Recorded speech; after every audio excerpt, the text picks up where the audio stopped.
एक बार फिर से सचिन के पास चल लेते हैं। सचिन, राजभवन पहुंचने वाले नायब सिंह सैनी? जी बिल्कुल, तैयारियां पूरी हैं राजभवन पे और नायब सिंह सैनी कुछ देर में यहां पहुंचेंगे और सरकार बनाने का दावा जो है फॉर्मली जो है वो पेश करेंगे, जिसके बाद तमाम प्रक्रिया जो है वो शुरू हो जाएगी सरकार बनाने की। और कल के शपथ ग्रहण की जो तैयारियां जो हैं वो ऑलरेडी चल रही हैं, क्योंकि कल सुबह शपथ ग्रहण है तो उससे पहले ही तमाम प्रक्रिया जो है वो कंप्लीट जो है वो की जाएगी, दावा पेश करने से लेकर जो है। तो अब नायब सिंह सैनी जो है कल से एक बार फिर से हरियाणा के मुख्यमंत्री के तौर पे जो है वो काम करेंगे और उसकी तमाम प्रक्रिया आज ही कंप्लीट जो है राजभवन पे की जाएगी। अच्छा, एक बात और सचिन, जिसका जिक्र थोड़ी देर पहले नीरज भी कर रहे थे, अपने साथ मौजूद है नीरज भी।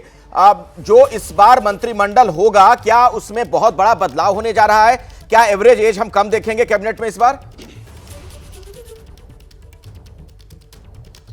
जी निश्चित तौर से इस बार जो मंत्रिमंडल होगा उसमें जैसा नीरज कह रहे थे कि ये जो है नायब सिंह सैनी का मंत्रिमंडल होगा, उनकी छाप जो है इसके ऊपर दिखेगी। सबसे पहले ये समझना है हमें कि नायब सिंह सैनी को बतौर मुख्यमंत्री जो है कम समय मिला। मार्च में उनको लगाया गया था बतौर मुख्यमंत्री, जब चेहरे को रिप्लेस किया था हरियाणा में। उसके बाद लोकसभा चुनाव थे, उस वक्त जो है लोकसभा चुनावों के लिए जो है कोड ऑफ कंडक्ट था और उसके बाद 3 महीने के अंदर ही जो है हरियाणा के विधानसभा चुनाव जो है आ गए थे।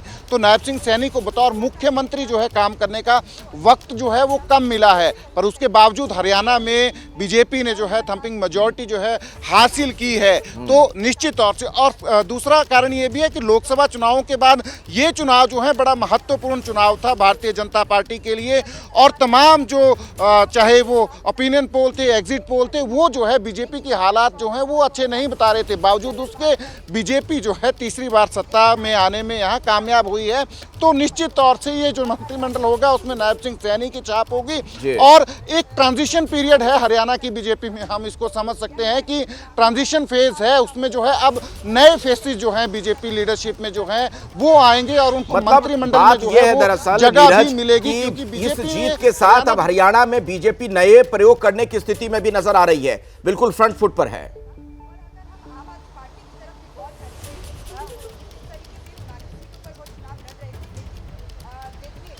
नीरज,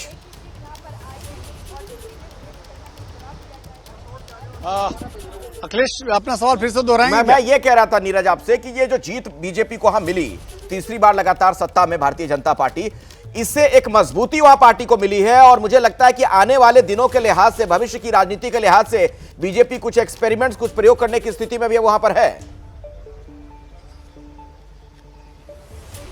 देखिए अखिलेश, निश्चित रूप में ये तीसरी बार जब सरकार किसी भी पार्टी की बनती है तो उसका उत्साह बढ़ ही जाता है और आगे फ्यूचर में इसको और सस्टेन रखें, इसके लिए कोई भी पार्टी अलग अलग प्लानिंग करती है। भाजपा तो ऐसी पार्टी है जिसे चुनावी मशीन कहा जाता है और वो प्रयोग करने में हमेशा माहिर माने जाते हैं। आप किसी भी राज्य में उठाकर देखें, उत्तराखंड में देखिए, जब धामी को बनाया गया था मुख्यमंत्री, तो धामी की मुख्यमंत्री बनने के बाद उनका जो कैबिनेट था वो धामी का कैबिनेट था। हारने के बाद भी उन्हें मुख्यमंत्री बनाया गया था और उसके बावजूद उनको पूरा मौका दिया गया काम करने के लिए और उनके हिसाब से मंत्रिमंडल दिया गया। इसी तरह आप देखें तो चाहे कर्नाटक का मामला रहा हो, चाहे हिमंता बिस्वा शर्मा का मामला रहा हो या मोहन यादव का मामला रहा हो, भजन लाल शर्मा अभी हाल ही में राजस्थान में बने। तो भाजपा हमेशा नए नए प्रयोग करती रहती है, हरियाणा भी उसी प्रयोगशाला का एक अंग है। मैं आपको बता दूं कि हरियाणा में नायब सिंह सैनी को भले ही कम समय मिला हो, लेकिन भारतीय जनता पार्टी चुनाव लड़ रही थी और भारतीय जनता पार्टी एक ऐसी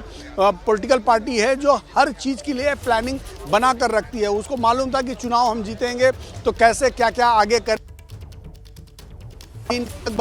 फाइनल है, थोड़ी देर बाद मंत्रिमंडल की भी तस्वीर साफ हो जाएगी और कल कितने मंत्री पद लेंगे। आपके ऑडियो में दिक्कत आ रही है नीरज, मैं कोशिश करूंगा कि दोबारा फिर हम आपसे बात कर सकें। फिलहाल ये तस्वीरें देखिए, मनोहर लाल खट्टर वहां पर किस तरीके से गुलदस्ता दे रहे थे नायब सिंह सैनी को, फूलों का गुलदस्ता देकर उन्होंने उनका स्वागत किया। और थोड़ी देर पहले विधायक दल की बैठक संपन्न हो गई है, जिसमें सर्वसम्मति के साथ नायब सिंह सैनी को एक बार फिर से वहां पर विधायक दल का नेता चुन लिया गया है, यानी अगले मुख्यमंत्री वो बनने जा रहे हैं। और आपको यह भी बता दें कि दोपहर 2 बजे के आसपास राजभवन वो पहुंचेंगे और वहां पर गवर्नर से उनकी मुलाकात होगी, सरकार बनाने का दावा पेश कर दिया जाएगा।